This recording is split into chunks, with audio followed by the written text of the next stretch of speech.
Let's get this video started, y'all. I do think Baki Hanma is overpowered. He's only 18 and he's close to beating his father. And think about this. He fought Biscuit in the other season. And that dude, what was he? He was like the number one. He was the number 2 fighter. Didn't they say he was the number 2 fighter behind Yujiro? So when he gets fully grown, dude, he's going to be overpowered. Like, once he defeats Yujiro, it's like the sky is the limit for him. Has proven himself to be an absolute monster, someone so strong most characters in the series can't really compare to him in any way. Whether this be you're an anime only or a manga reader, I'll break down why in both scenarios.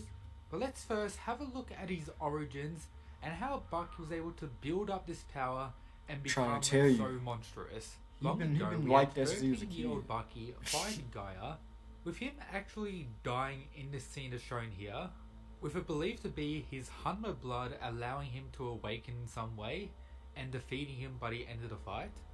Then of course we have the most overpowered training method in the series, Baki's imagination training, which was first showcased in the Maximum tournament when Baki was preparing for his fight against Retsu. Doing this type of stuff against himself in preparation, after watching Retsu in the previous rounds, he analysed his move and understood what he could and couldn't do, performing something that is known as real shadow boxing and actually defeating the imagination. Shadow boxing is really helping us. You can learn something. Baki will continue to use this method of training for the future of the story, and this is how he's able to get so strong.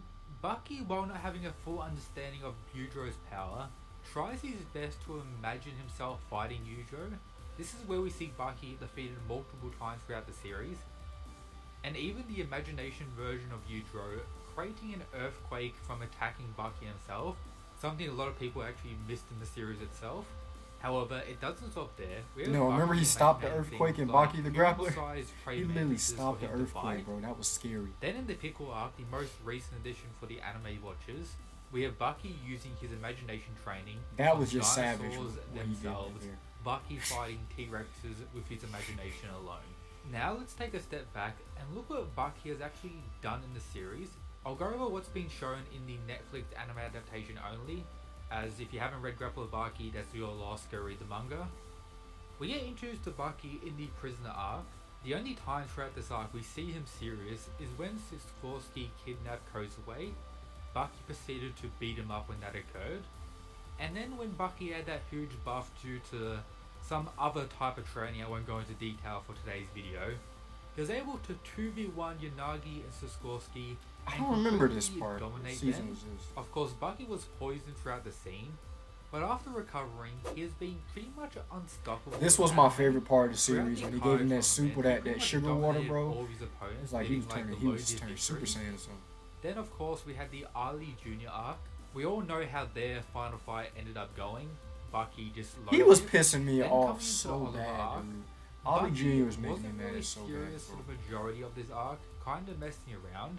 But when he finally got his chance to fight Oliver, we ain't seen Ali Jr. ever since that beatdown. Him with the use of raw power alone. So Baki simply built different. We did also get him revealing the demon back, which was pretty cool. Now, most recently, we had the Pickle arc. His first fight or exchange against Pickle demonstrated that Baki wasn't really on his level, but was definitely caught off guard, so you can't really consider this a real fight or showcase of where he's at currently, which led into his further training, the dinosaur techniques coming out, everything like that. Then when they had their final clash at the end of the season, he was looking like Yujiro right there. Pretty much dominated Pickle throughout the majority of this fight. He was destroying Pickle with the use of techniques, and without a doubt, most people have come to the conclusion that Baki is much stronger than the likes of Pickle in an all-out fight. And if he didn't, try to go that stamina or raw power route at the end, he would have definitely won. Now let's go over some manga-related stuff. After that, we have Baki doing more training. Baki when training can't be regarded as him being serious. So the times he got kinda beat up a little bit by Shiba don't really count, but he never really lost. And this coming out, Baki's coming out how many days? Which eventually like 12 more days to this part 2, season 2, part 2 comes out. The single strongest character in the whole series. With the power of Baki's imagination throughout this fight, he was Look at his able back, to make dude. Yujiro believe in the fantasy that He was got a occurring, 35 pack on which his back. forced Yujiro to admit that Baki is now the strongest creature alive. Of course, Baki would proceed to say that he actually lost the fight, so it doesn't really matter, but actually forced all the times he was able to. Let me know what you guys think in the comment section below. Cause I don't want to get spoiled. Cause I don't want to get spoiled by watching some of this. I mean, I don't know. I don't know really what's gonna happen. But I don't want to see the rest. Cause I don't want to get spoiled by nothing. But yeah, basically what I said. Baki basically is overpowered.